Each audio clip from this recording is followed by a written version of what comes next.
is in session. Shall we pray? Almighty God, who in your wisdom and goodness has appointed the office of rulers and parliaments for the welfare of society and the just government of men and women, we beseech you to behold with your abundant favor us, your servants, whom you have called to the performance of important trust in these islands. Father, let your blessing descend upon us here assembled, and grant that we may treat and consider all matters that shall come under our deliberation in so just and faithful a manner as to promote your honor and glory, and to advance the peace, prosperity, and welfare of these islands, and of those whose interest you have committed to our charge. And this we beg in the name of Jesus Christ. Amen.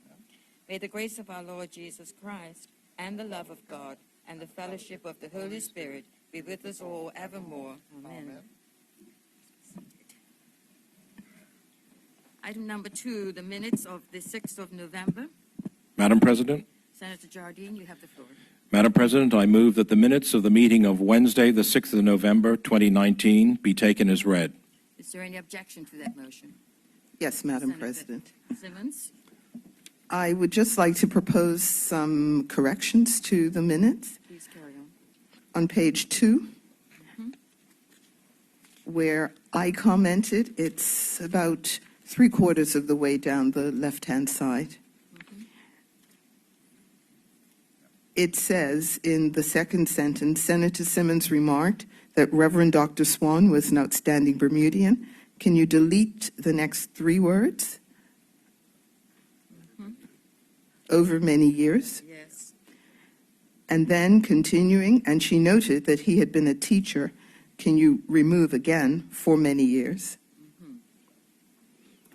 Before becoming an active clergyman and later the acting or interim, it should be interim, pastor of Grace Methodist Church.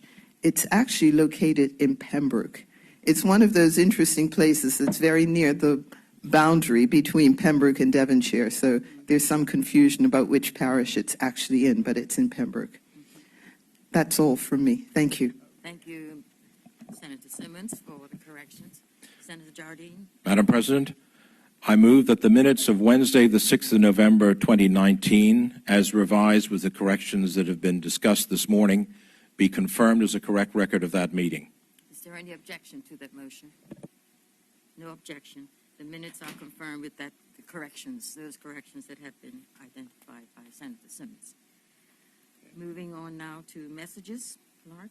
No messages, Madam President. Thank you. Item number 4, reports of committees. There are none. Item number 5, announcements. Senators, I do have a couple of comments I would like to make at this time. The leader of the Senate, government leader of the Senate, Senator Madam Kathy Lynn Simmons, AG, is not with us this morning, and Senator Crystal Caesar is the acting government leader for today. Additionally, both Senators Jason Haywood and Senator Dwayne Simmons have both resigned to run in the by-election in constituency 17. Robinson, why did I say? I've got Robinson here. Beg your pardon. Senators Jason Haywood and Senators Dwayne Robinson are running in the by-election in constituency 17 and therefore are not with us today. Item number 6, notices of motion. There are none. Item number 7, petitions. There are none. Item number 8, statements. There are no statements today. Item number 9, introduction of bills. There are none. Item number 10, the first reading of public bills. There are none. Item number 11, first reading of private bills. There are none. Item number 12, question period. There are none. Item number 13, orders of the day. The first order of the day is the second reading of the Government Loans Amendment Number 2 Act 2019. Senator Campbell? Yes, Madam President, that's me. Is it your bill? Thank you, Madam President. Madam President, I move that the bill entitled the Government Loans Amendment Number 2 Act 2019 be now read a second time. Is there any objection to that motion? No objection, Senator Campbell. Carry on.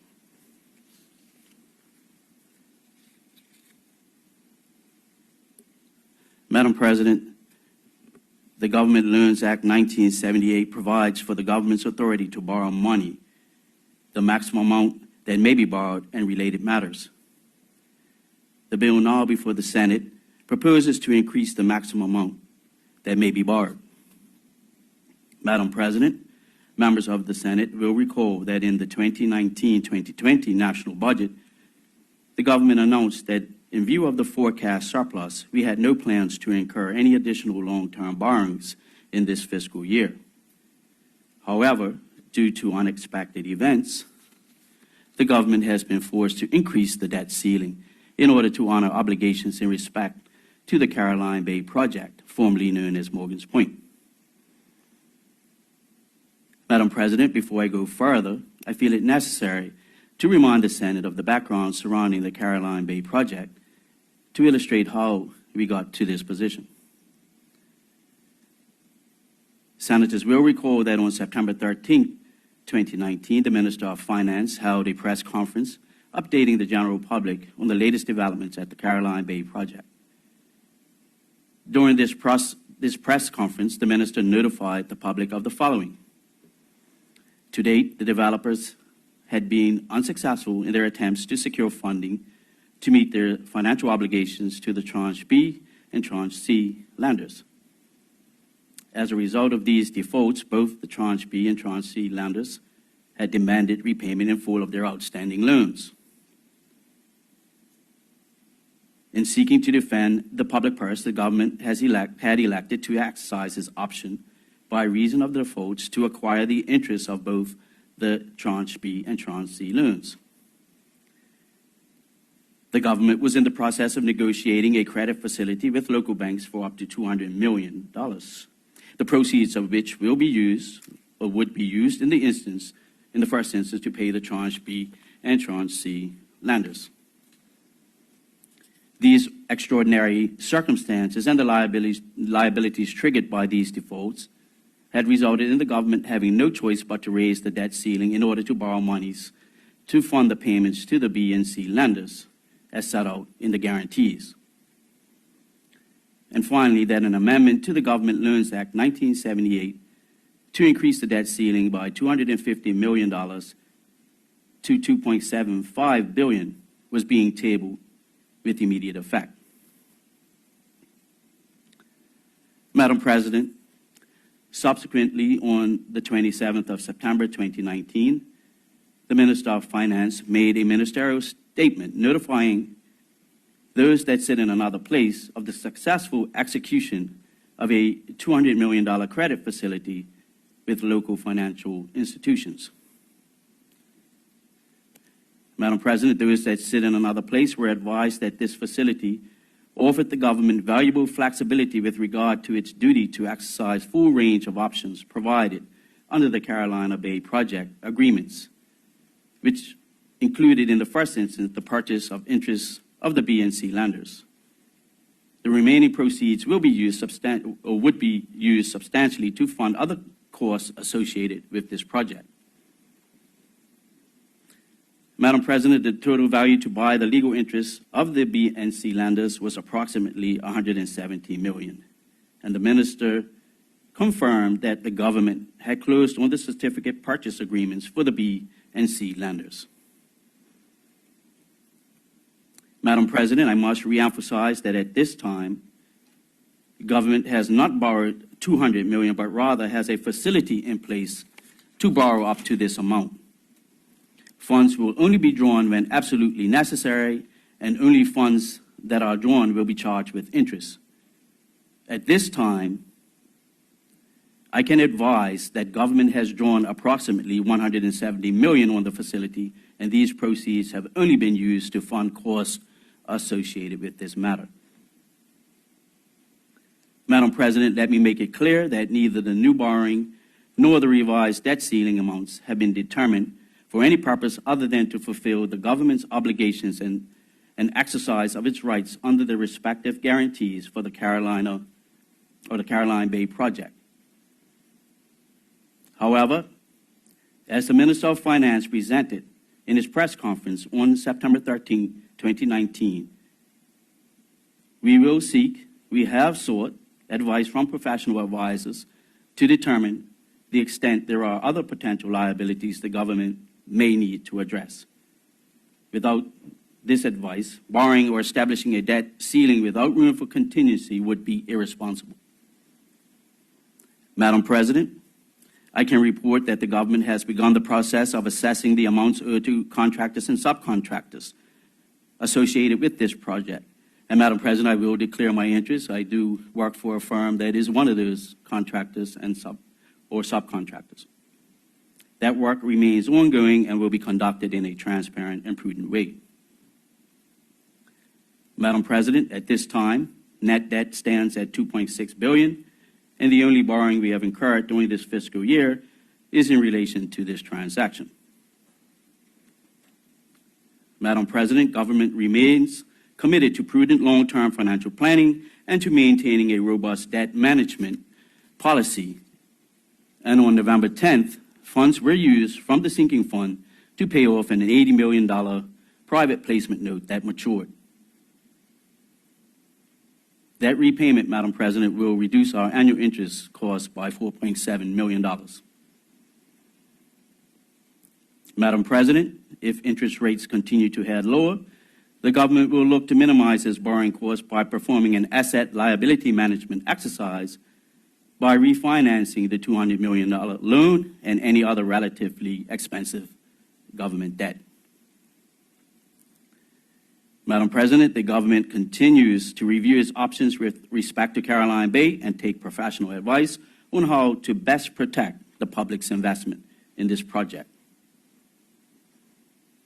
The decision to increase the debt ceiling runs counter to the plan that was outlined in this government's budget statement in February, which stated that we had no plans to incur any additional long-term borrowings in this fiscal year.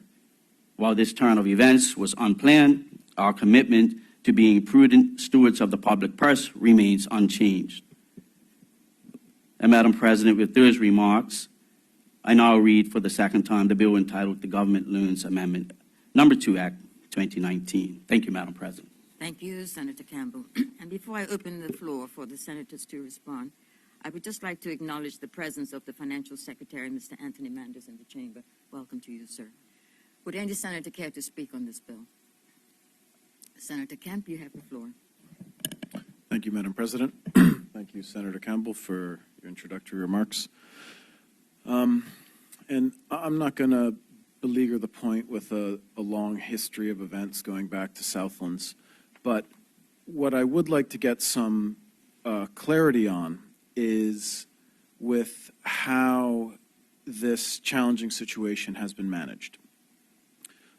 Senator Campbell mentioned that unexpected events caused this change to the debt ceiling to happen. Well, in theory, we were rushed back into Parliament in September to deal with this, but we're now in November passing it. But what I want to know is, in February, during the budget, was there no indications, no red flags that there could be challenges at the Carolina Bay site?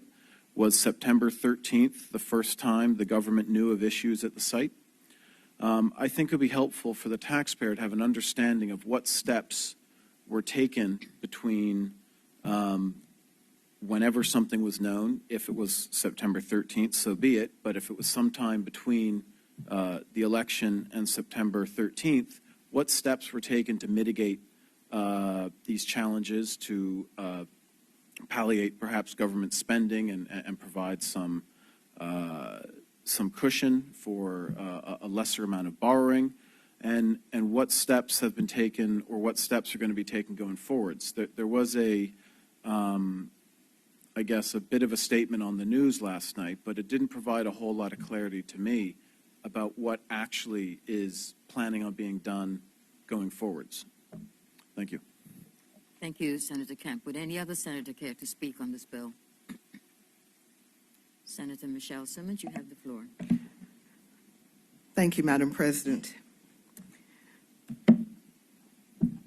I'm not going to make a long speech, but I do have a couple of questions, and I'm asking mainly because the majority of the listening public are not accountants, and may not have a very strong background in finance.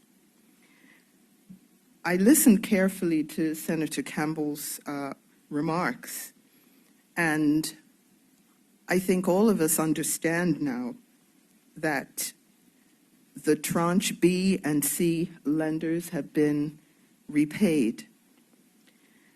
So in my thinking, that means that the Bermuda government is now the main lender, or certainly one of the lenders, for the developers of Caroline Bay. So we definitely, and I'm saying we, as the public who are behind the government of Bermuda, we have a stake in that development. I also heard Senator Campbell say quite clearly, and I was listening for something about how this will look going forward.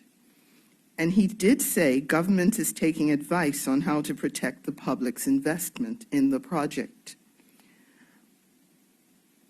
I would just like to reiterate the importance of that, and also the importance of communicating any further steps with the public, because we really would like to know, and we need to know, how the government's money, i.e. the public's money, which has now been invested in this project, is going to be safeguarded, and what it means to the average Bermudian.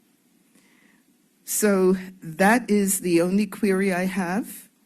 Otherwise, I support the bill. I think we have absolutely no choice but to do this, to raise the government debt ceiling.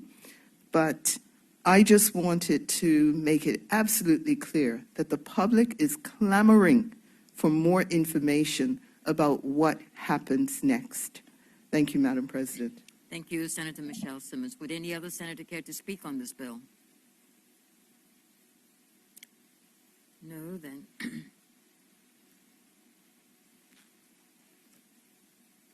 Senator Campbell. Senator Campbell, I think you're waiting for some information. One moment, Madam President. Sure, Madam Senator Richardson, you want to speak? Sure, thank you, Madam You President. have the floor. Sure, just want to take a few moments to, I guess, try to provide some additional information in terms of what's transpiring. I think for the general public, in a general sense, the understanding would be that the Morgan's Point development is a private development, i.e. it's entirely private. People are doing what they need to do. In that context, the government did provide a guarantee previously. The former administration provided a guarantee. But the reality is, when these things are done, they're not done in the name of a party, they're done in the name of the government. And so irrespective of who is the government at that time, the government has to still act as the government. And so in the instance, in circumstances, once the government became aware of what was transpiring in that private activity, then government would, of course, been required to act. And in terms of acting, the Minister of Finance has said on many occasions that the government is now taking prudent steps to ensure that the government interest is in fact protected. And so to Senator Simmons, it wasn't just a matter of paying the amounts that they could have paid, or for example, to the original lenders. The government took a more holistic position in that they have effectively bought the existing debt from those two tranches. And going forward, the minister has been very, very clear in that if he had to pay, let's say, just $170 million, the government took the position that they would need to have access to additional funds to ensure that the other activities that surround buying that debt would still be funded. And so to be more responsible going forward, the government will take the time to assess all of those persons that currently are making claims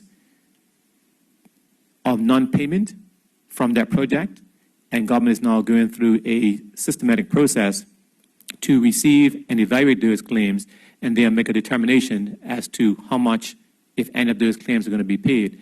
And in that context, I think it's important for the general public to understand that the government, through the Minister of Finance, is being very deliberate to ensure that where appropriate, those persons that have provided service to that project will be paid.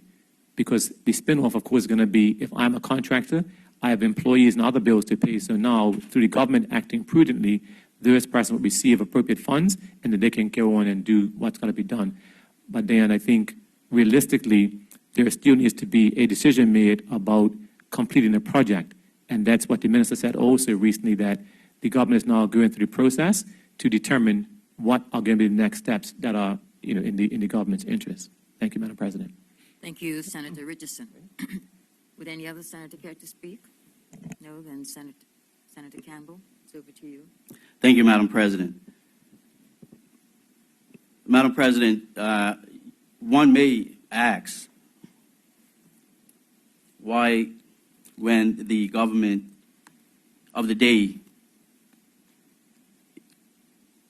embarked on providing the guarantee, that they didn't put certain safeguards in place, but I won't go down that route, because we're here today, and that really doesn't serve the Bermuda public, the interests of the Bermuda public well. Suffice it to say, Madam President, that the default did not happen until after the budget process was complete, since which, as I've stated, the government has undertaken advice as to the best way forward to protect the interests of the public purse. That was determined that we would buy the interests of the Tranche B and Tranche C lenders. That was the first step. Part of that step is to assess where the project is as it relates to the creditors that sit out there, the contractors, the subcontractors. The final step would be to meet with the developers, and that there is a process that will be something that the government will be very deliberate in, because, again, the driving force behind those talks, behind those meetings, will be to protect the public purse. Point of clarification, Madam President? Would you accept the No, Madam President. clarification? When the government is in a position to provide the public with more information, the government will do so. Prior to that is to place a very delicate situation in jeopardy, Madam President. So with that, Madam President, hopefully I've answered the concerns or addressed the concerns expressed by the senators. I still have a remaining concern, Madam President, if the senator wishes to acquiesce. Senator Campbell, will you? I'll accept that, Madam. Senator Kemp, you have the floor. Thank you, Madam President. Thank you, Senator Campbell. The senator just clarified that the default event occurred after the budgeting process, but he did not clarify, seeing as the statement suggested that this was an unexpected event. Did the government have no indication prior to the actual event of default that there were challenges with this project? Senator Campbell. Madam President, the government, as were the contractors and subcontractors, were made aware that the developers were in negotiations with potential financiers, and they were made aware that, and led to believe that those negotiations were close to being concluded successfully. It was not until approximately June that the government was made aware that default had occurred, Madam President. Thank you. Senator Campbell, then you continue.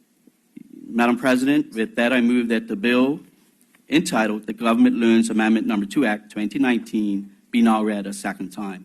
Is there any objection to that motion? Madam President, I move that the bill entitled the Government Loans Amendment Number 2 Act 2019 be now read a third time. Is there any objection to that motion? No objection. Carry on, Senator Campbell.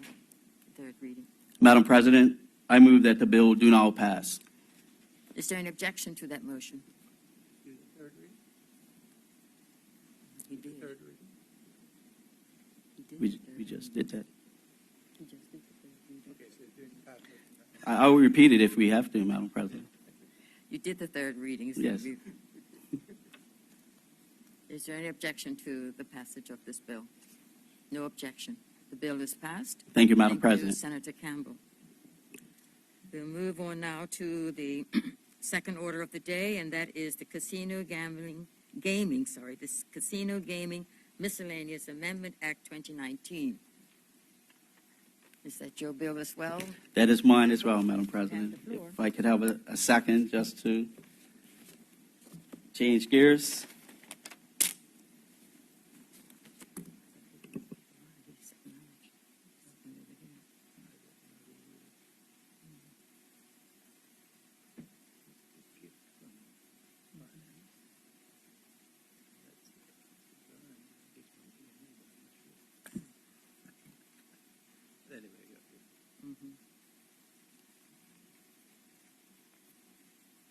We seem to have some representatives from the BMA, and I just want to welcome you and Finance. Stephen Gift from Finance. Yes, it's Mr. Stephen Gift from Finance, Ministry of Finance.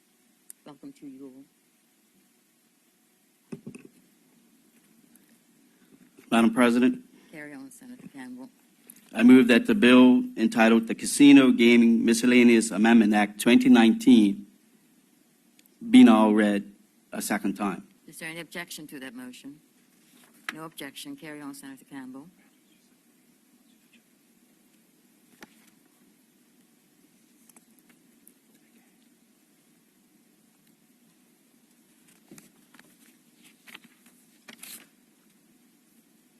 Madam President, the purpose of the bill before the Senate today entitled the Casino Gaming Miscellaneous Amendment Act 2019 is to make amendments to the Casino Gaming Act 2014. Madam President, the Casino Gaming Regulations 2018, which were made 26 September 2018, represented only a portion of the casino gaming regulatory package. I can now inform the Senate that the Casino Gaming Amendment Regulations 2019, the remainder of the regulatory package, has been made operative effective as of 12th of September 2019, and has thus completed the casino regulatory regime. Madam President, the Casino Gaming Amendment Regulations 2019, made pursuant to Section 196 of the Casino Gaming Act 2014, and subject to the negative resolution procedure, make the provision for the following matters. A, the advertising and promotion of casinos and casino gaming. B, the provision and use of cashless wagering systems. C, the provision and maintenance of patron accounts. D, the resolution of gaming complaints. E, problem and responsible gaming. F, exclusion orders. G, the provision of credit. H, the service of liquor. I, betting. J, casino marketing arrangements. K, temporary managers. And L, disciplinary procedures. Madam President, for the purposes of and in respect of the amendments to the regulatory regime, there have been a number of proposed amendments to the Casino Gaming Act 2014, the Prohibition of Gaming Machines Act 2001, and the Casino Gaming Casino Fees Regulations 2017. These amendments have been consolidated into the Casino Gaming Miscellaneous Amendment Act 2019. To that end, the amendments seek to, 1, clarify various provisions of the Casino Gaming Act 2014 in order to better support the underlying policy and to enable such policy to be carried out via the regulations. 2, make provision for the various fees which have now been provided for in the regulations, and 3, make general housekeeping amendments. Madam President, with respect to the proposed fee amendments to the Casino Fees Regulations 2017, the Bermuda Casino Gaming Commission consulted with established gaming jurisdictions, well-known and respected testing laboratories, and experts in the technical areas as regards to those regulations in relation to the appropriate fees to be levied. It is important to note that while some of the fees proposed at this time are necessary in relation to the opening of a casino, there will be further amendments to the fees in respect to operational matters, which will be proposed at a later date.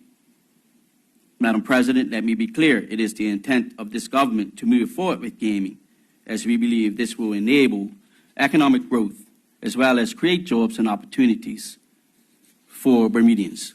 Thank you, Madam President. Thank you, Senator Campbell. Would any senator care to speak on this bill? Senator Jones, you have the floor. Good morning, Good morning. Madam President. Good morning to my fellow colleagues. And of course, good morning to the listening audience. We on this side of the aisle can see the importance of these amendments. We understand that these amendments hail back to the initial inception of the Casino Gaming Act of 2014.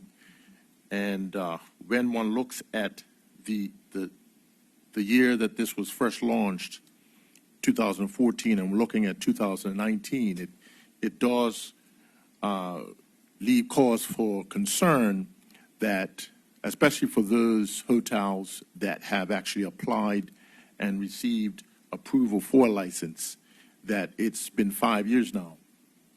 And I would encourage the government to continue to communicate with both the legislature and the public as a whole in the progress of the ongoing evolution of this industry actually not only being launched in word, but actually being launched in deed.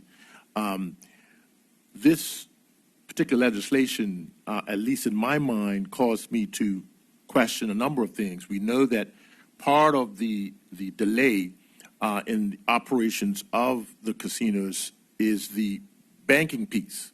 We understand that the world over, that many banking institutions are very leery when governments are too involved in the actual operations of casinos. And we know that from recent legislation that's been done, the powers that have decided for the government to, and the minister in question, to have more oversight in, for example, the choosing of the board members and things of that nature. And so, you know, we question and we wonder if that possibly could be part of the delay. We're also raising the question, has there been any pushback from the hotels that have laid out the funds to initially acquire the application? We know that the initial flat fee is $600,000. The annual fee is $1 million. So that's a heavy, high price. So we could definitely appreciate the fact that these, I guess, we call them business partners with the government, would be concerned that things have not moved along.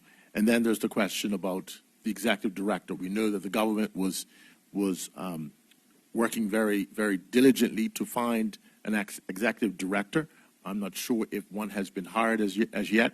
We then asked the question, the board of directors of the Gaming Commission, if it's not in operation, if no hotels in this country are actually taking advantage of the license, what are they doing? So we know that the annual expenses for this commission, I believe it's somewhere around the area of $1 million a year.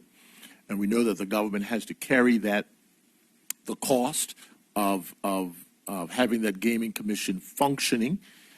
We know that the original mandate for the Gaming Commission is that they were going to be an independent body that can actually finance itself. So these questions arise as as we look at these amendments that are necessary, that are required for the operations to work well.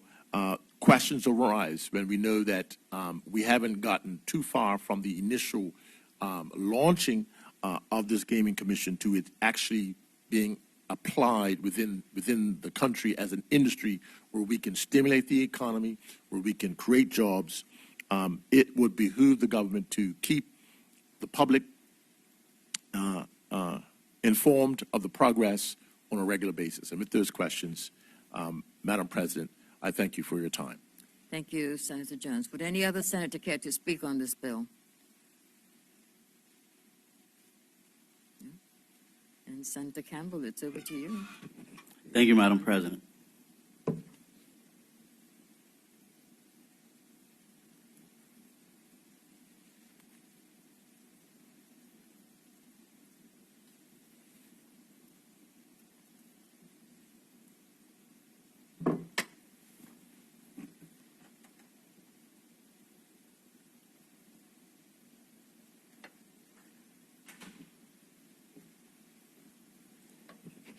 Madam President,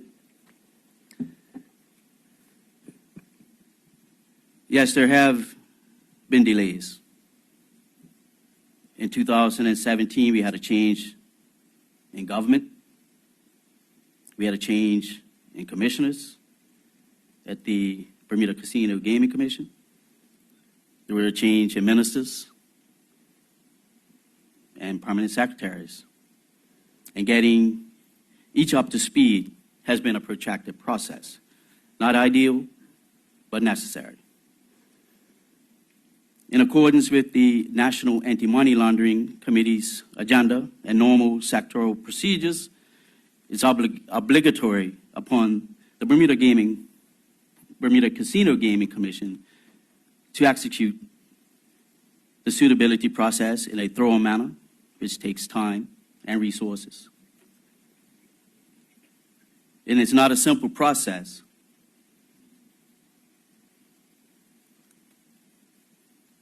As incorporating a company, it's very complex,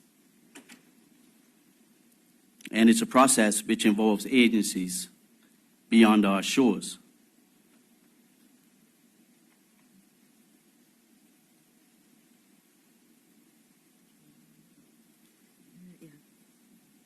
And to answer Senator Jones' questions as to whether there has been any pushback from the hotels who have been granted provisional license. To date, there has been no pushback.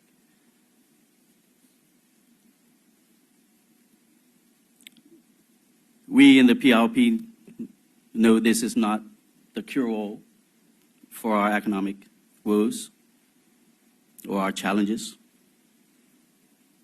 It's one piece in an intricate puzzle that will assist. And with that, Madam President, I would say we will continue to do our due diligence so that when that first casino, the first two casinos are open, that they will be open with the appropriate regulations, controls, and protections for our reputation already in place. And with that, I conclude my comments. Thank you, Senator Campbell. You will now do the second reading.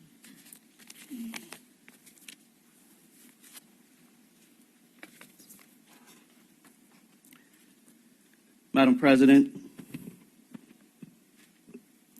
I move that the bill entitled the Casino Gaming Miscellaneous Amendment Act 2019 be now read a second time. Is there any objection to that motion? No Madam objection. President, I move that the Standing Order 26 be suspended in respect of this bill. Is there any objection to that motion? No objection. Carry on. Madam President, I move that the bill entitled the Casino Gaming Miscellaneous Amendment Act 2019 be now read a third time. Is there any objection to the third reading? No objection. Carry on, Senator Campbell. Madam President, I move that the bill do now pass. It has been moved that the bill entitled the Casino Gaming Miscellaneous Amendment Act 2019 do now pass. Is there an objection to that motion? No objection. The bill is passed. Thank you, Senator Campbell. Thank you, Madam President. We now move on to the third item on the orders of the day, and that is the Incorporated Segregated Accounts Companies Act 2019. Senator Campbell.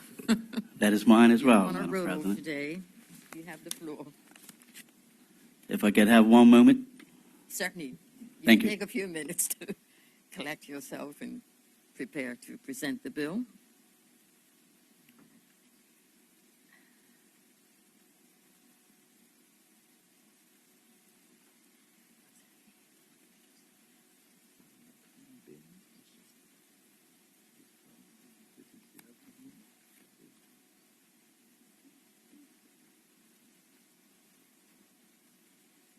I'm trying to think of her title.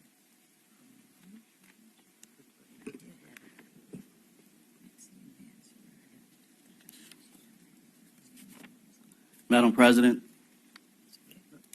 I move that the bill entitled the Incorporated Segregated Accounts Companies Act 2019 be now read a second time.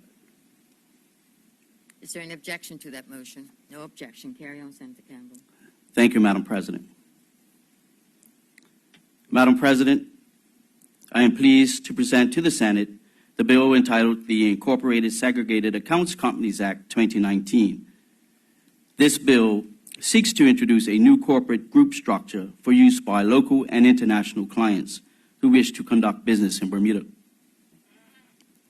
Madam President, before I go any further, I would like to highlight the fact that there are two corrections to be made in the bill that will be made prior to assent. The first being on page 35, clause 41.2,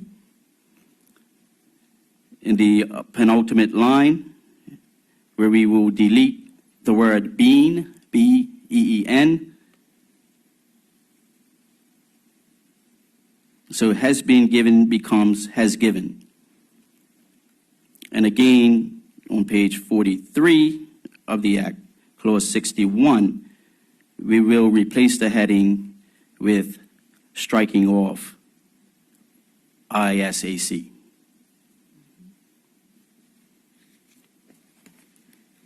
So with that, Madam President, I will continue. Madam President, Bermuda has historically been a pioneer in developing segregated sale accounts, company structures, and concepts.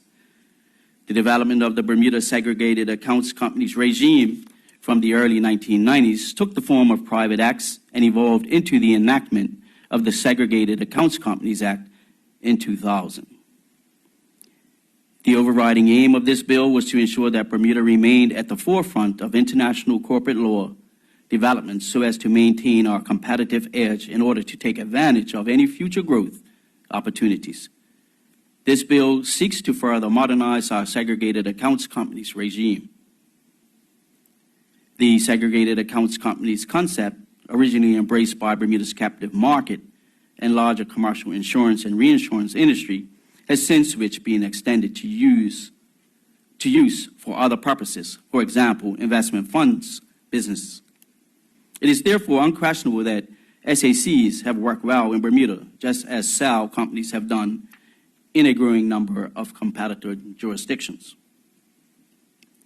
The approach taken in respect of this new bill is to merge elements of two concepts that are the basis of the SAC Act and Companies Act 1981, resulting in the creation of a new regime governing ISAC structures. Such structure is therefore a hybrid of our existing segregated accounts company and the conventional limited liability company. Notwithstanding the intention of this new legislation, it is important to note that both the new ISAC and existing SAC structures will be offered as two distinct and marketable corporate products.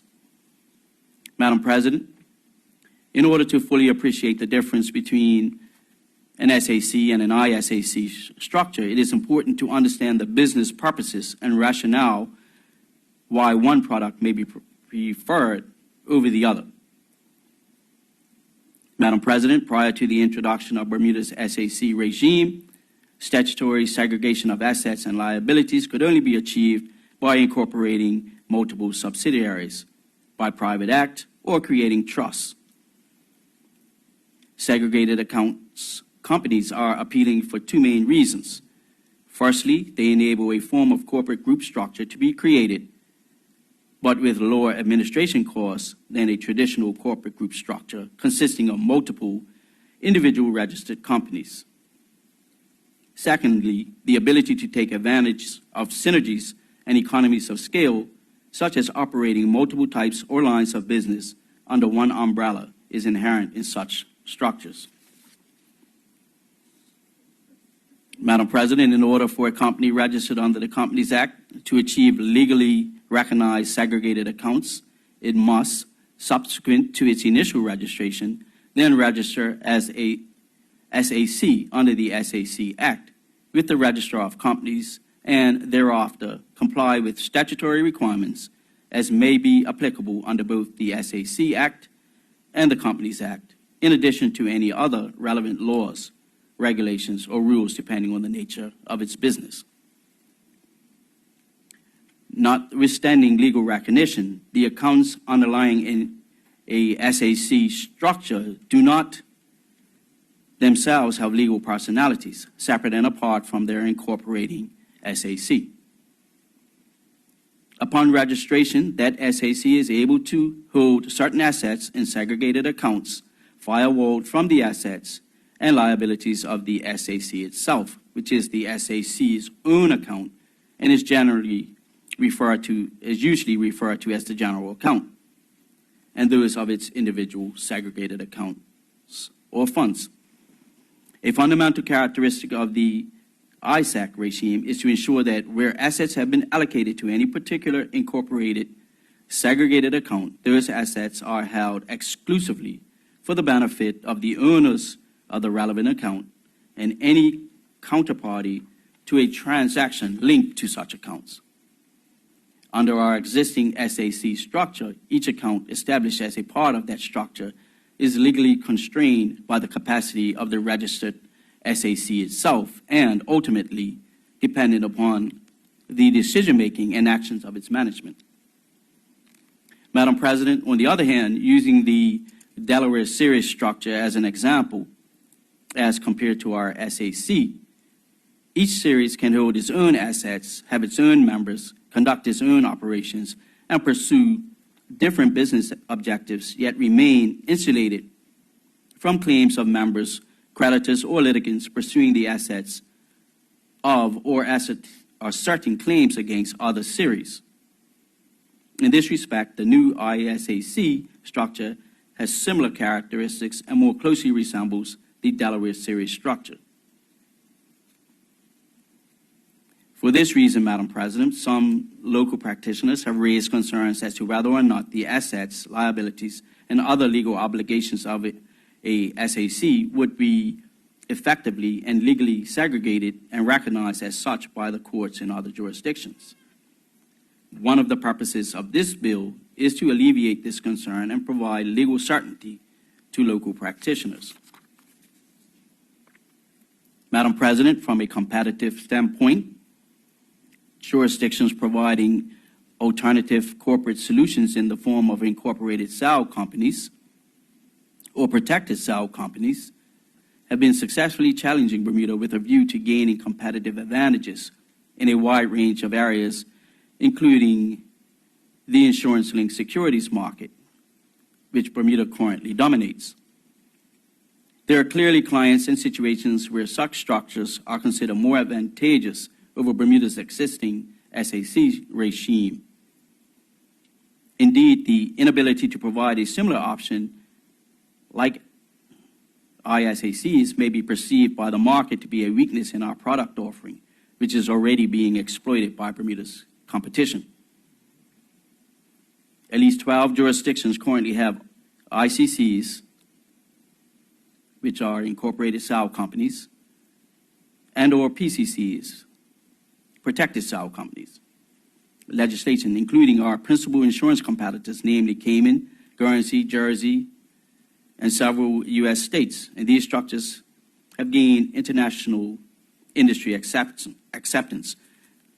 Nonetheless, Madam President, there are clearly clients and situations where the SAC is considered the vehicle of choice, and for this reason, we should continue to provide the SAC as an alternative corporate structure. Madam President, an ISAC offers even more robust segregation of assets and liabilities than an SAC because the creation and registration of incorporated segregated accounts is a more formal process than merely creating separate accounts. Additionally, an incorporated segregated account is less dependent upon the decision-making and actions of its management. For this reason, such structures are generally more attractive to potential investors as they offer more robust asset protections amongst underlying accounts rather than sharing in the misfortunes of any other account within the same structure or the ISAC itself. Madam President, although our proposed ISAC will have the ability to operate multiple business lines, such structure cannot, however, be used for a purpose which could not otherwise be achieved using a number of companies in the conventional parent holding company subsidiary relationship. Madam President, upon the registration of each account, it will immediately have a separate legal existence from its ISAC that will be recognized as such, not only in Bermuda, but in other jurisdictions. In the same manner as any other Bermuda registered entity, each registered account will be governed by its own governing documents, that is, having its own memorandum of association and bylaws or evidence of any other formal agreements, thereby allowing complex, binding commercial arrangements to be created, adding structural sophistication to the well-known SAC concept and an enhanced level of flexibility for conducting business in Bermuda. Madam President, the key characteristics and advantages of an ISAC over traditional limited liability or SAC, comparatively speaking, include the following.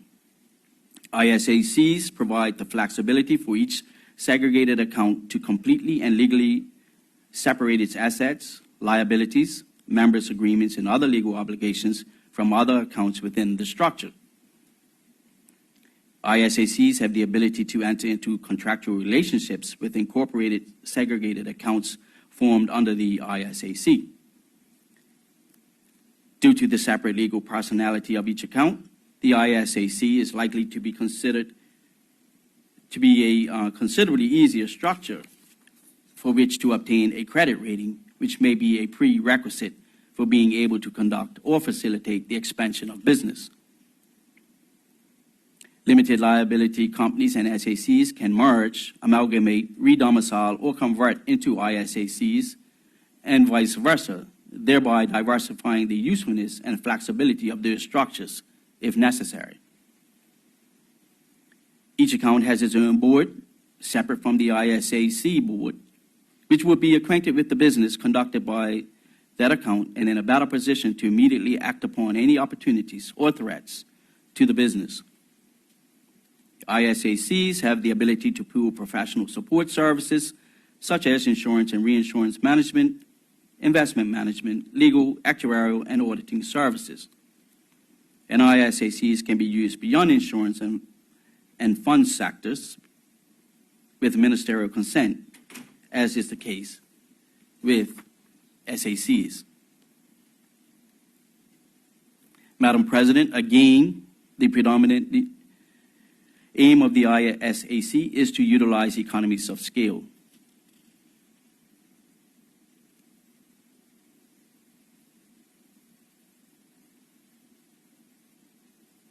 For example, the standard annual government fees for Bermuda companies will apply similarly to an ISAC and are set on a sliding scale calculated on the basis of the company's assessable, or in the case of an investment fund, authorized capital.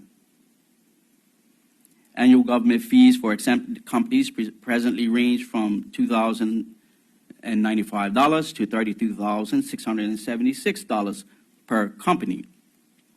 One of the primary benefits of an ISAC is that it renders it unnecessary to incorporate subsidiaries to conduct separate businesses or hold different assets.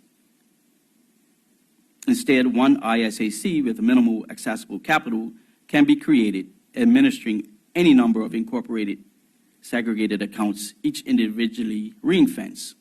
There are no limits on the number of accounts that an ISAC may establish.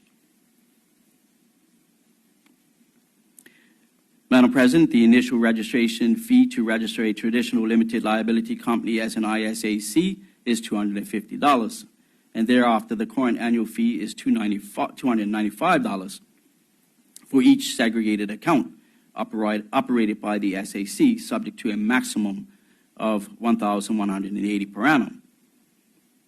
Therefore, by way of an example, an ISAC with minimum share capital operating 10 segregated accounts will attract an annual government fee of approximately $3,275. At today's rates, 10 separate companies with minimum share capital would attract $20,950 in government fees each year.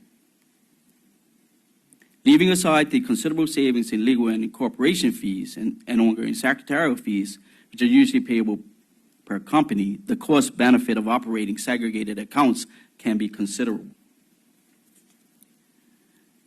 Madam President, notwithstanding the lower cost of incorporation of such structures, ongoing annual and transactional fees applicable to companies, for instance, under the new head 35A of the Government Fees Regulations 1976, will also apply to an ISAC and each of its underlying registered accounts.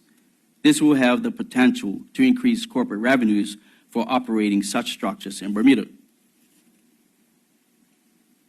Madam President, one of the key elements of oversight of the ISAC structure is that the notification and consent of the Registrar of Companies, and in the case of a financial institution, the Bermuda Monetary Authority, is required in respect of any material changes to the ISAC or any of its underlying accounts, and prior to strike-off or winding up an ISC or any of its accounts. When winding up an ISAC, Madam President, the liquidator is required to deal with the assets and liabilities which are linked to each incorporated segregated account only in accordance with the ISAC Act.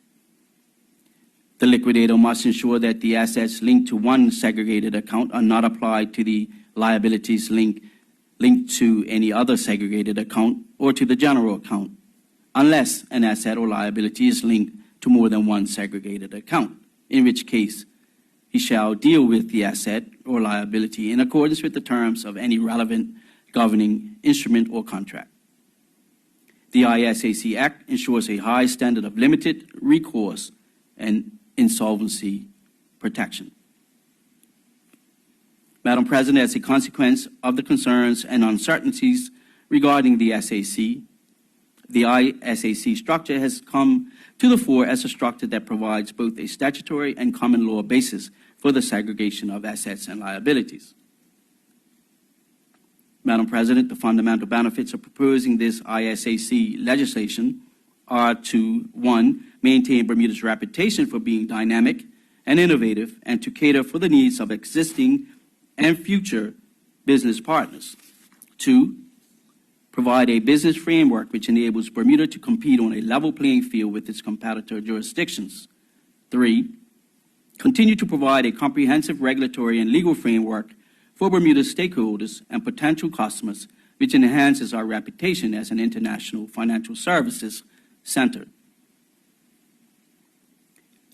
Four, provide a legislative framework that is bespoke in nature and that incorporates the commonly accepted best attributes from other competitor jurisdictions, but which also includes unique attributes not found elsewhere. And five, ensure that all local, legal, regulatory, compliance rules and regulations and international standards apply equally to this new ISAC structure and each of its underlying incorporated segregated accounts companies, including beneficial ownership requirements in respect of transparency and compliance with economic substance requirements. Madam President, it is important to note that the Bermuda ISAC regime will be supervised by the Registrar of Companies and the Bermuda Monetary Authority. who will ensure that Bermuda's reputation as a leading offshore financial center and highly regulated and respected jurisdiction is maintained. Madam President, the government intends to ensure that Bermuda continues to lead and succeed as a dominant force in offshore product and service development. This has been accomplished in many ways, including by means of amendments to the Companies Act 1981 and the enactment of legislation in support of highly bespoke and innovative products like SACs, LLCs, and now ISACs. The introduction in Bermuda of this new dynamic, efficient, and multifaceted regime will no doubt provide our industry partners with yet another compelling reason for choosing to domicile their businesses in Bermuda rather than in a competitor jurisdiction. Madam President, the ISAC Act being debated today is a result of the collaborative efforts of the Bermuda government, the legal profession, and private sector. The government therefore wishes to thank members of the ISAC Working Group of the Bermuda Business Development Agency, legal professionals, Office of the National Anti-Money Laundering Committee, the Bermuda Monetary Authority, Ministry of Finance, the Attorney General's Chambers, and the Business Development Unit of the Cabinet Office for their assistance in advancing this legislative initiative. And with that, Madam President, I now conclude my remarks. Thank you. Thank you, Senator Campbell. And before I turn it over to other senators, I would just like to acknowledge the presence of Mrs. Maxine Binns from the Business Development Unit. Welcome to you. Would any senator care to speak on this bill? Senator Kemp, you have the floor. Thank you, Madam President. Thank you, Senator Campbell, for yet another enlightening presentation. On our side, we support what's being done here.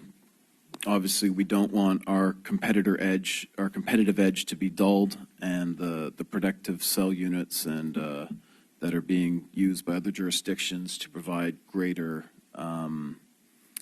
security and comfort for either holders of assets or investors in the segregated portions of these accounts. This is clearly needed to modernize our previous SAC regime.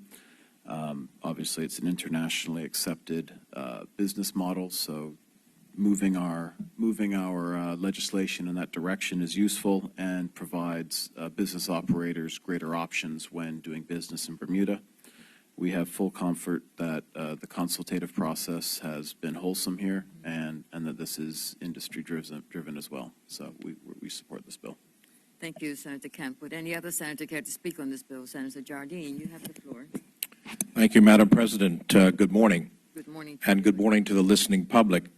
First of all, I'd like to thank all the draftsmen and draftswomen and others who have spent an incredible amount of time putting this piece of legislation together. I know it doesn't make exciting reading for those who aren't interested in it, but it is very important legislation.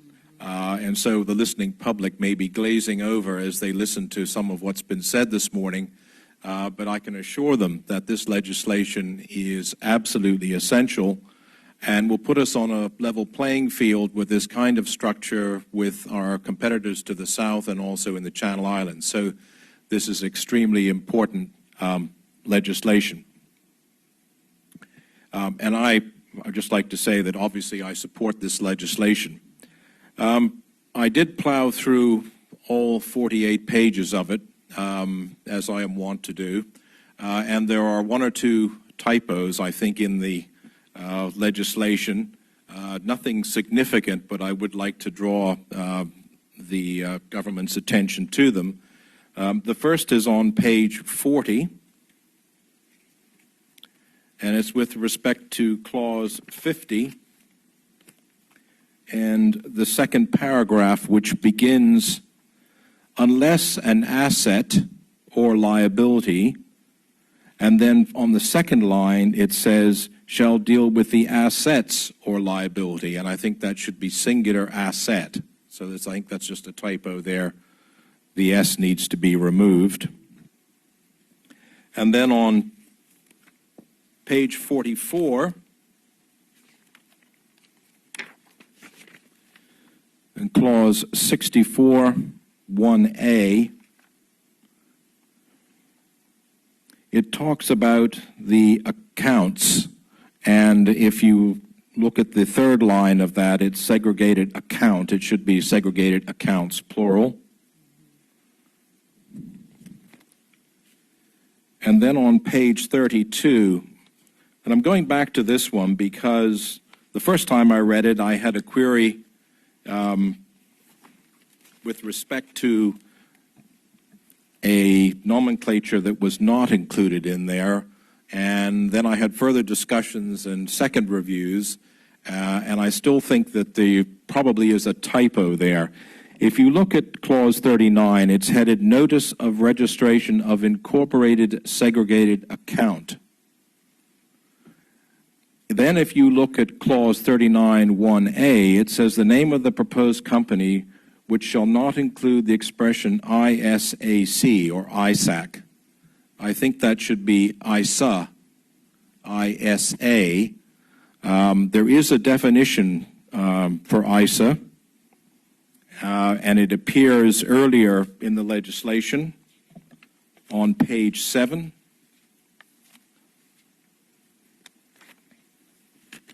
And it's the only place in the legislation where it appears, and it's in Clause 4.1a, right at the end, and it talks about of each account to include the letters ISA.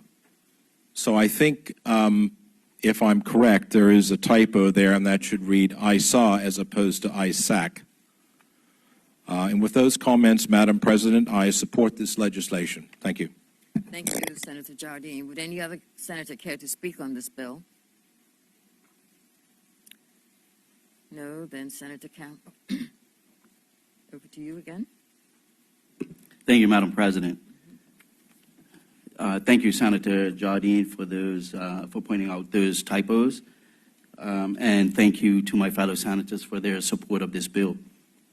With that, Madam President, I would like to move that the bill entitled the Incorporated Segregated Accounts Companies Act 2019 be now read a second time. Is there any objection to that motion? No objection. Carry on, Senator Campbell. Madam President, I move that Standing Order 26 be suspended in respect of this bill. Is there any objection to that motion? No objection. Madam President, I move that the bill entitled the Incorporated Segregated Accounts Companies Act 2019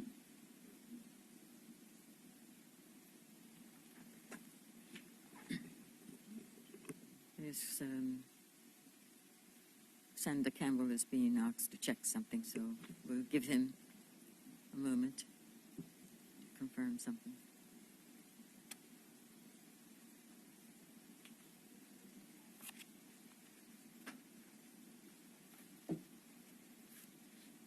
Just wanting to confirm something with the technical officers. Senator That's Campbell, correct, it's Madam over to President. you. I'm told I must state that they are in agreement with the suggested corrections and that those corrections will be made before the bill is made final. Good. Thank you, Senator Campbell, and thank you to the team. You can carry on now. Yes. Third reading. So, Madam President, if that having just been said, I move that the bill entitled the Incorporated Segregated Accounts Companies Act 2019 with the included corrections be now read a third time. Is there any objection to the third reading? No objection. Madam President, I move that the bill do not pass. It has been moved that the bill entitled the Incorporated Segregated Accounts Companies Act 2019 do not pass. Is there any objection to that motion? No objection. The bill is passed. Thank you, Senator Campbell. Thank you, Madam President.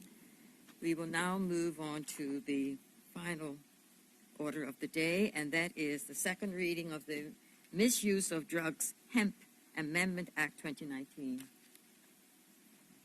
Senator Richardson, it's your bill. You have the floor. Good morning again, Good morning Madam again President. to you. I'm actually pleased to do this on behalf of Madam AG. So, Madam President, I move that the bill entitled the Misuse of Drugs Hemp Amendment Bill 2019 be now read a second time. Is there any objection to that motion? No objection. Carry on, Senator Richardson. Okay. Madam President, I'm pleased to lead the debate on the bill entitled the Misuse of Drugs Hemp Amendment Act 2019, which was laid in this Honorable House on 27 September 2019. Madam President, the purpose of this bill is to amend the Misuse of Drugs Act 1972 to create a legal distinction between cannabis and hemp. Currently, under the Misuse of Drugs Act 1972, the definition of cannabis can be interpreted as including hemp. This has caused problems as consumers expect to be able to legally purchase hemp-based products locally. Madam President, hemp is a strain of the cannabis sativa plant species that is grown for the industrial uses of its derived products. It can be refined into a variety of commercial items, including food, clothing, and textiles. Madam President, although the cannabis as a drug and hemp both derive from the species Cannabis sativa, hemp has lower concentrations of the psychoactive component tetrahydrocannabinol, or THC. Both cannabis and hemp can produce cannabinol, CBD, with hemp producing higher amounts of CBD, the non-psychoactive component, which essentially decreases the psychoactive effect. Madam President, the legality of hemp varies between jurisdictions, with some governments permitting only hemp with an especially low THC content. Madam President, in the Misuse of Drugs Hemp Amendment Bill, the new definition of hemp provides for a THC concentration of not more than 1%. Madam President, over the last 5 to 10 years, there has been a global influx of hemp products available at various outlets. These include products ranging from soaps to cosmetics, hemp bags and shoes, hemp seed oil, and protein powder, rope, canvas, carpeting, and fuel. Madam President, this government acknowledges that there is a distinction in the composition of cannabis and hemp, and the need for this to be reflected in legislation. The definition of cannabis will be amended to exclude hemp. Although the definition of cannabis has been amended, cannabis remains a Schedule II controlled drug, which remains unlawful to import, supply, sell, and possess, subject to the Misuse of Drugs Decriminalization of Cannabis Amendment Act 2017. Madam President, the new definition of hemp will be inserted into the Misuse of Drugs Act 1972 to differentiate hemp from cannabis and to allow for the proper import, supply, sale, and possession of hemp products in Bermuda. Thank you, Madam President. Would any senator care to speak on this bill? Senator Jones, you have the floor. Thank you, Madam President. We definitely do agree and concur with the purpose and the write-up of this particular legislation. I like to call this type of amendment a common sense amendment.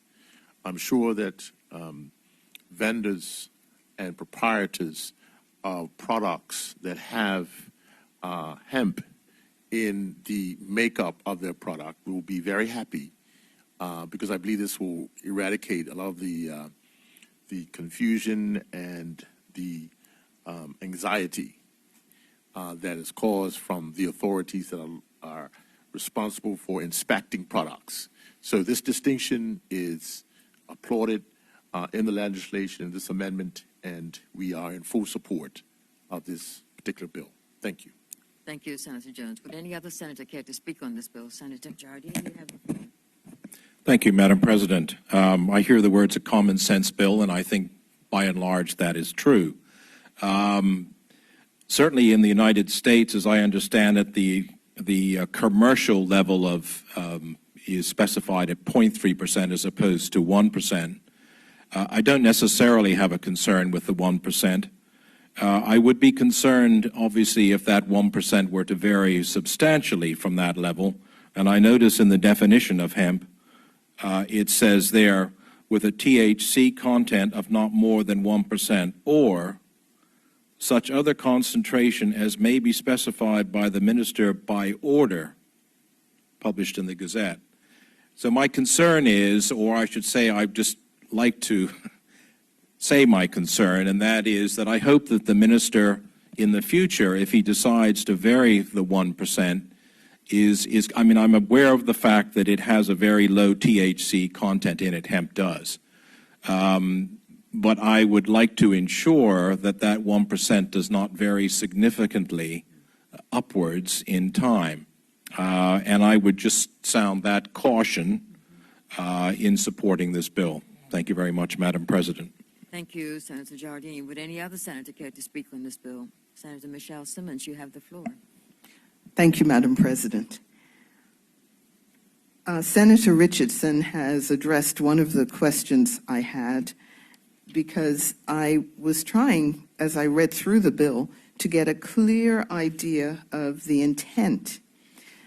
I'm sure all of us, including many people in the listening audience, are aware that there are hemp products already being sold in Bermuda. But my understanding is that has been restricted right now to pharmacies, and it has been made impossible for other importers to bring in hemp products.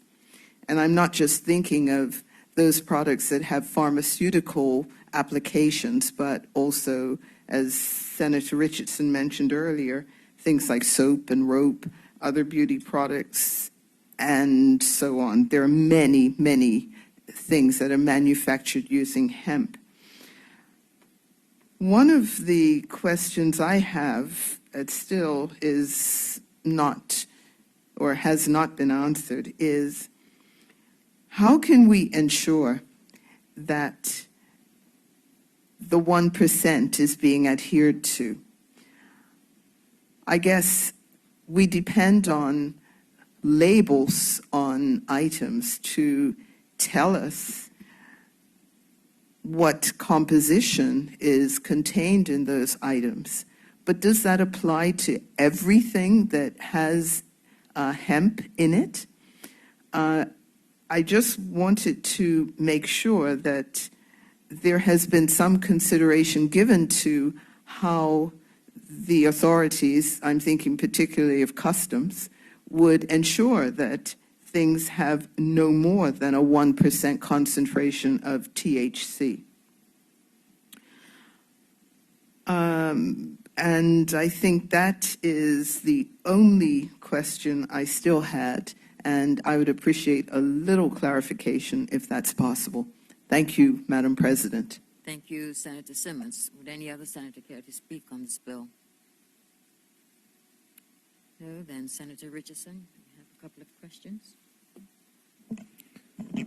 Thank you, Senators and Madam President. In commenting or trying to respond to the questions raised, I'll offer a few comments, please. Mm-hmm. And one is to answer the question, are hemp and cannabis the same? And the answer is no. Although they are part of the cannabis sativa plant family, there are some key differences between hemp and cannabis.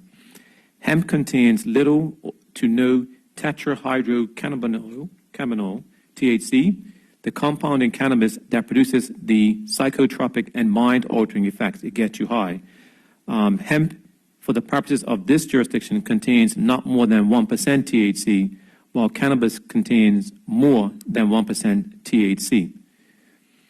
Both hemp and cannabis contain cannabidiol, which is CBD, which does not produce the psychotropic or mind-altering effects. Hemp naturally contains higher amounts of CBD and contains a lower concentration of THC.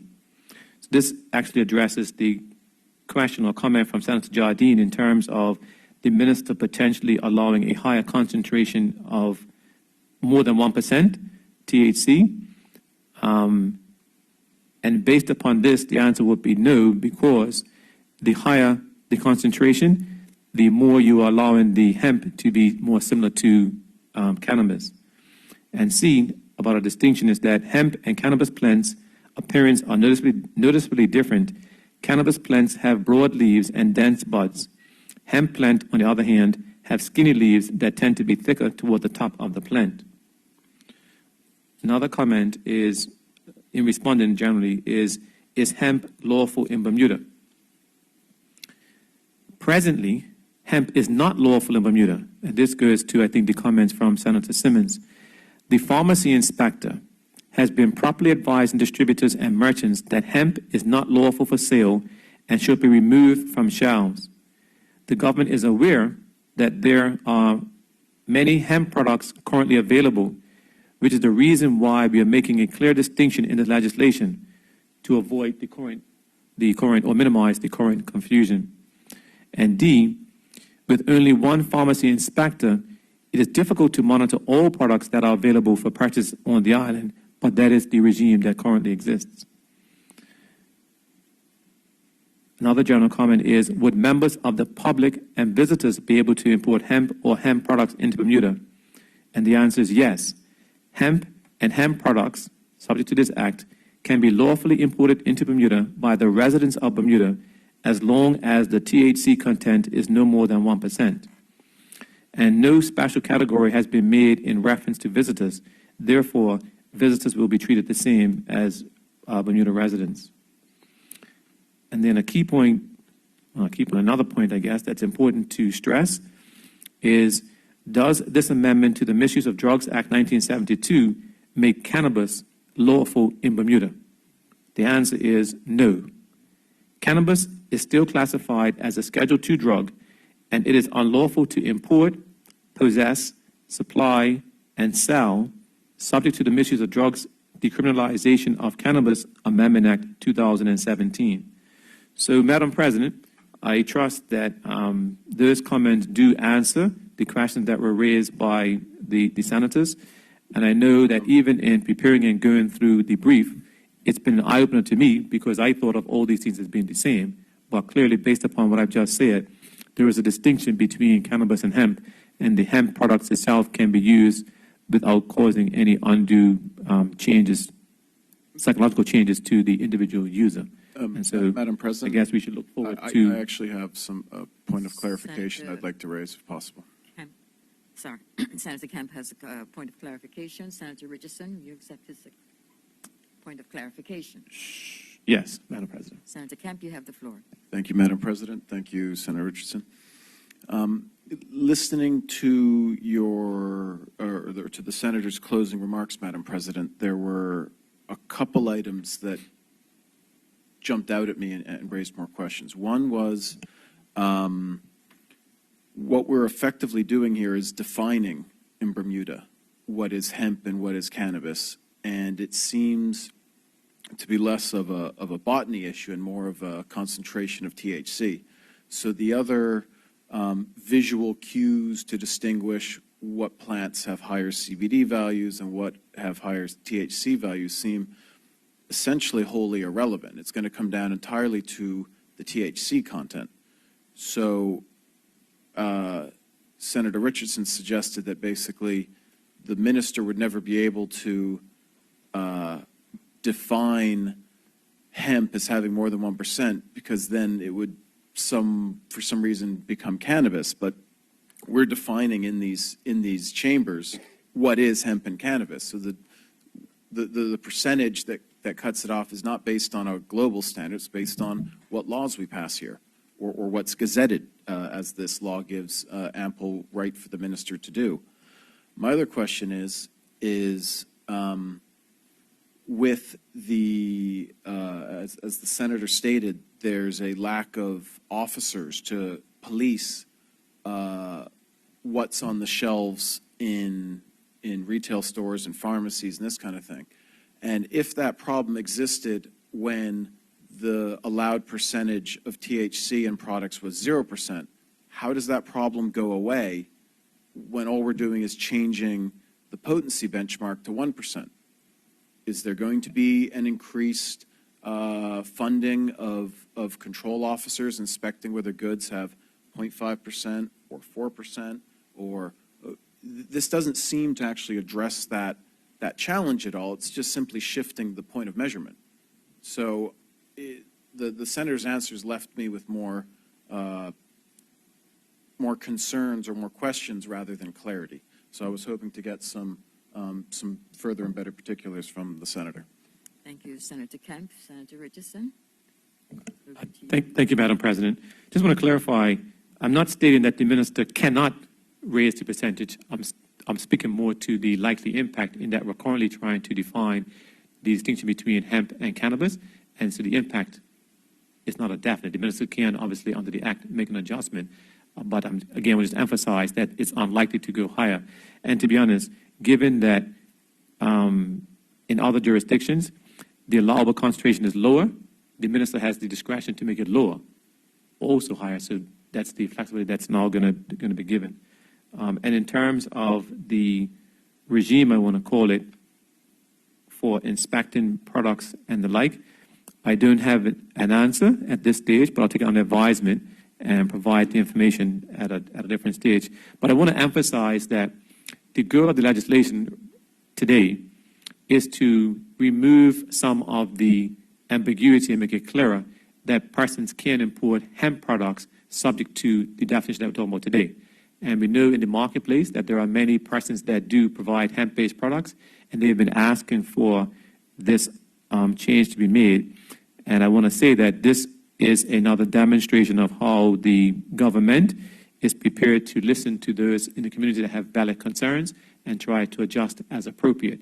And therefore, we're going to be providing, through this legislation, more opportunities for economic activity on the island. But thank you, Madam President. Thank you, Senator Richardson. Do you have a second reading now? So, Madam President, I now move that Standing Order 26 be amended in respect. Second reading first. Oh, sorry, I move the bill entitled The Misuse of Drugs Hemp Amendment Bill 2019 be read a second time. Is there any objection to that motion? No objection. Carry on. Thank you, Madam President. I move that Standing Order 26 be suspended in respect of this bill. Is there any objection to that motion? No objection. Okay, Madam President, I move that the bill entitled The Misuse of Drugs Hemp Amendment Bill 2019 be now read a third time. Is there an objection to the third reading? No objection. Thank you, Madam President. I move that the bill do now pass. It has been moved that the bill entitled the Misuse of Drugs Hemp Amendment Act 2019 do now pass. Is there an objection to that motion? No objection. The bill is passed. Thank you, Senator Richardson, and thank you all senators. We will now move on to the agenda. Item number 14 on our orders of the day. There are none. Item number 15, congratulatory and or obituary speeches. Would any senator care to speak on this issue? No. Then, item number 16, adjournment. Senator Caesar. Thank you, Madam President. I move that the Senate do now adjourn to next Wednesday, November 20th. Would any senator care to speak on the motion to adjourn? Senator Kemp, you have the floor. Thank you, Madam President. I would like to speak about a point of angst that I'm hearing a lot of in the community, especially out on the doorstep, which has ramped up of late. And it has to do with pensions.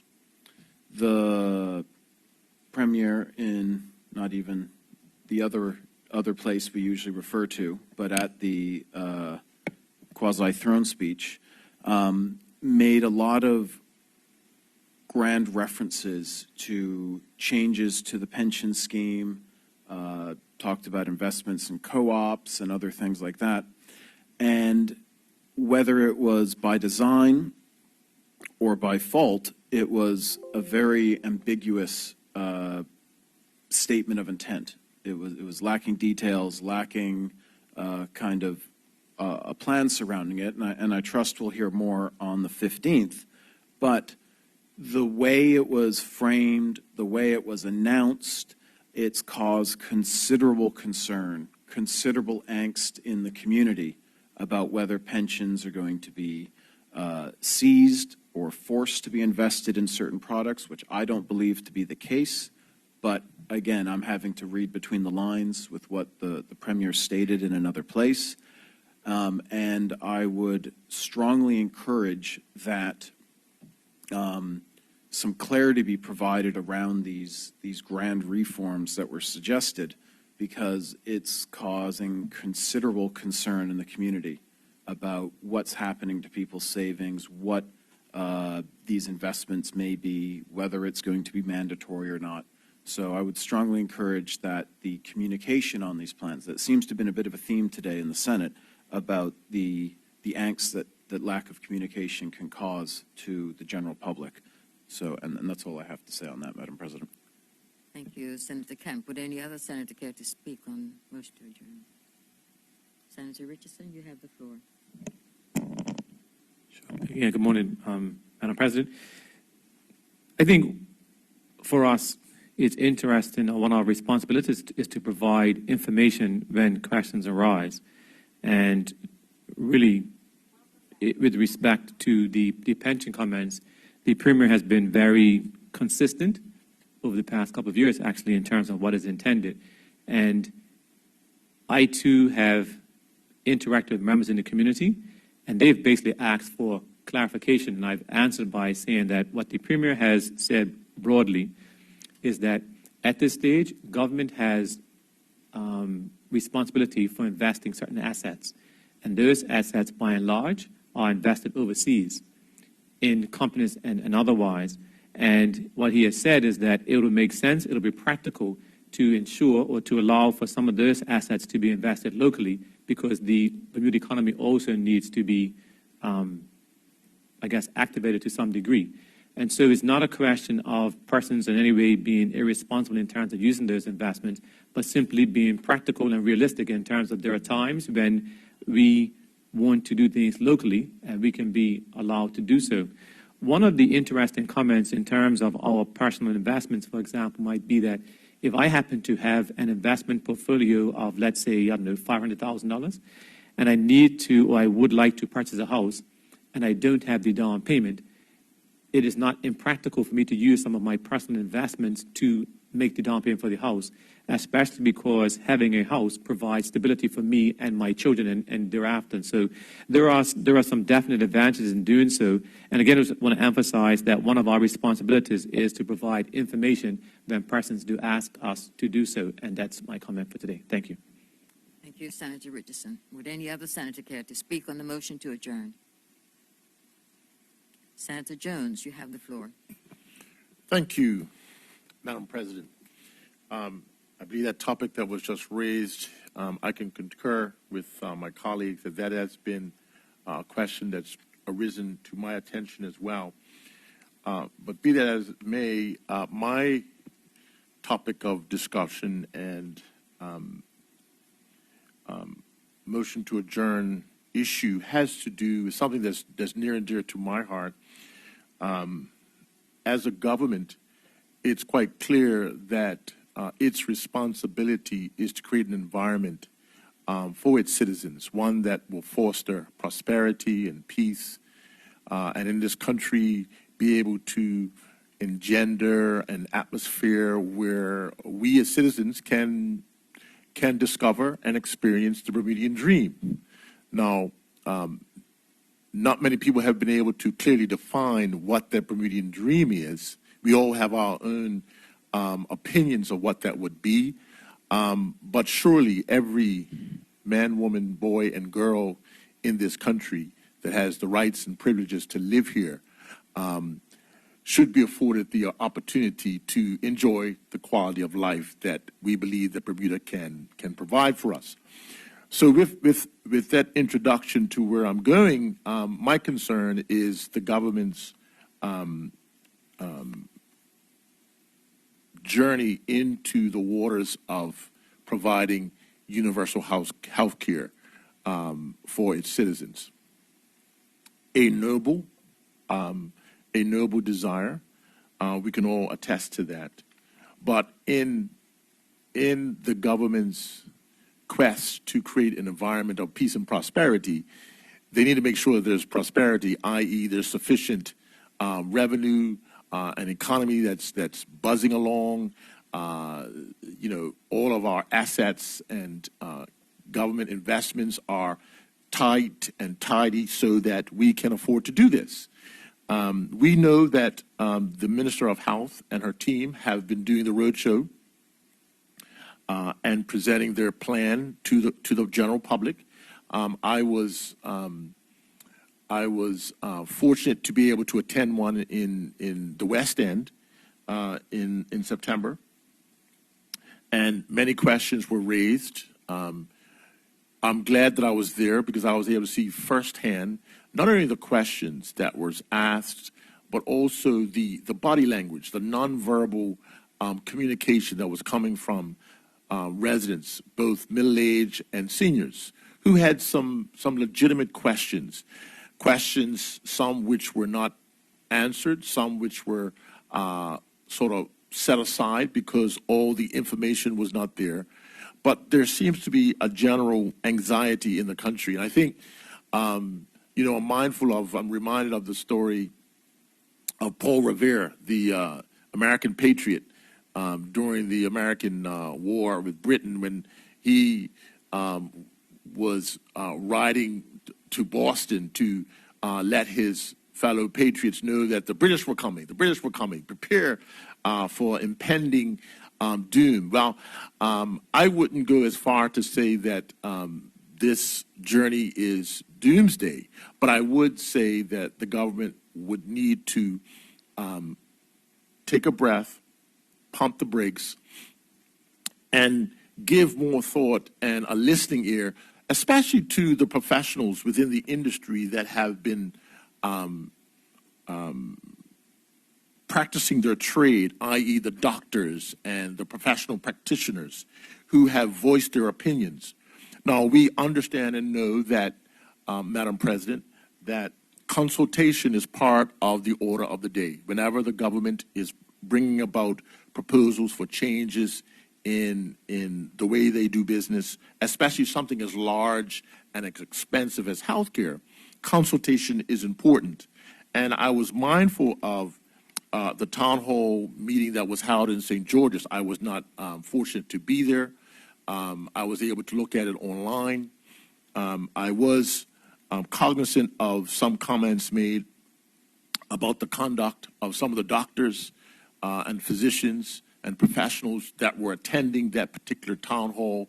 And there was the comments made that some of them were rude, and some of their comments was inappropriate, and they were stated to have heckled and booed the minister. Now, I do not in any ways agree with that type of behavior. Having said that, we do recognize that the right to protest, the right to voice your disagreements to something is part of the rights of every Bermudian that lives here. And just as an observation, it's interesting in this country, certain issues, they generate feelings of heroism in some sector of the country and make villains of others. We know that for the issue of the pepper spray incident, those that were protesting, some disobeyed the law, some blocked politicians from getting into the House of Assembly to do the people's business, and many of them were made as heroes. And those that were voicing their opinion in this town hall, not breaking the law, but just expressing their concern, are made out to be villains. Be that as it may, Madam President, I would just say that, and I would advise the government when embarking on consultation, it not only needs to be the applicable practice of having consultation for feedback to garner advice, input from the public for their buy-in in a spirit of full disclosure. But once you've already made your decision, which appears to be the case in this situation, then the public and those key stakeholders, they feel like they have been discarded, their opinions have been discarded even before they've been able to give them. And that really, really was borne out in a number of different articles in the newspaper. The Royal Gazette, we find that the Bermuda Medical Doctors Association, a group of physicians, they've stated their displeasure of this impending proposal. We find that here recently there's been a group called Patients First Bermuda, which is made up of about 75 physicians, and they're showing and displaying and communicating their concern. So, Madam President, under the overall umbrella of a government that's number one mandate is to create an environment for its people and its citizens to live a high quality life and to be able to provide the funding for things like this without overtaxing them with policies and other overburdensome levies. I would caution the government to listen to its people. We did experience the situation with the Corporation of Hamilton and the Corporation of St. George's, where the government was trying to push through legislation that would actually curtail the democracy of people within this country. And we find that a high percentage of the people that were surveyed were against what the government was planning to do in regards to the corporations. We find that even with this group, a survey was done amongst the doctors of the BMDA, and of those participants, 95% of those doctors that were surveyed were against the proposal that was being put forward by this government. I recognize that we have a representative democracy, meaning that its people vote for persons to represent them, to govern the country. From time to time, we're able to have a referendum where the people actually, Madam President, directly have a say in how certain policies of national importance can be implemented and decided by its people.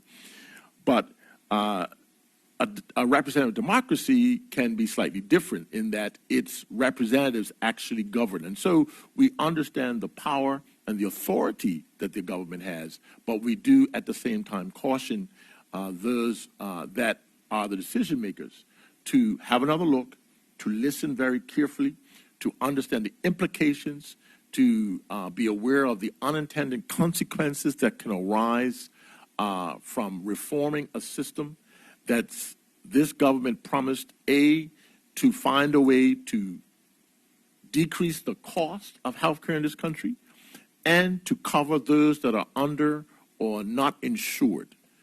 My question to the government of the day, to the Ministry of Health, is have they done everything within their power to facilitate those that are less fortunate, that don't have full insurance? Have they done everything in their power to decrease the costs and the everyday citizen has to pay out?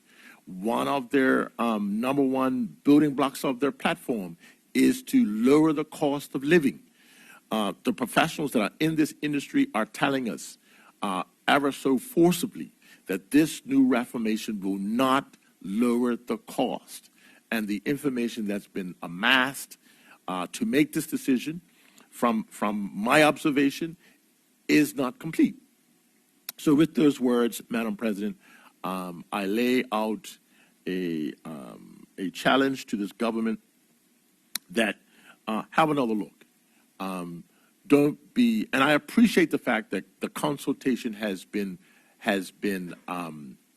long. The period of time that's been dedicated to the consultation, I am in total agreement with. You would know, Madam President, on different occasions, I have hummed and hawed about the government's fast-paced speed in which it comes up with these decisions. So I am encouraged that the government has displayed an amount of deliberation. But I do fear that once the public and the key stakeholders got a hint that the decisions had already been made, it has created a fair amount of anxiety, both within the professional side, the providers of the services for healthcare, as well as those that are the recipients and the consumers of healthcare. And with those words, Madam President, I thank you for the time. Thank you, Senator Jones. Would any other senator care to speak on the motion to adjourn? No, then Senator Caesar, as acting government leader, it's over to you. Thank you, Madam President. As acting leader, I would like to just say a few words on the motion to adjourn. In just over a week, we will be undergoing a by-election in constituency 17. And I'd like to highlight that both of the gentlemen that are standing to become or vying for a position as a member of parliament, they are young men in the community. And I think it speaks to a level of community mindedness, service, and also somewhat of political prowess, although both are relatively young in the political process. And so I'd like to just acknowledge that these are both young men under the age of 40 who have decided to step up and serve their communities. I think that they need to be lauded. I think that their contribution and their sacrifice should be acknowledged. With that said, I'd like to also appeal to other people in their age group, say about between the ages of 30 to 45, to become more invested in what happens in our country. I've heard as a result of this by-election that oftentimes people in that age group aren't the ones that vote, which I actually find somewhat bizarre, because these are the people who ultimately will have to live the longest with any decisions. Well, obviously people younger than them as well, but these are the people of voting age who actively will be able to take advantage of any decisions that is made by the government of the day, no matter which government that is. So I'd like to just ask young people, I know that we get inundated with our lives, that we say, I'm busy, I'm building a career, I have a family, I have things that I need to address now. But I believe that in order for us to become and feel invested in our society, we have to become interested in how that society is run and to take an active part. Oftentimes, when I was younger, I always heard people saying, well, you know, politics is for older people who are retired and what have you. I don't actually think that is the case. So I use the two young men that are running in the by-election, and I wish them both the best of luck. But I admire their willingness to step out and serve, and hold them up as examples to other young people to do the same. And with that said, Madam President, I ask that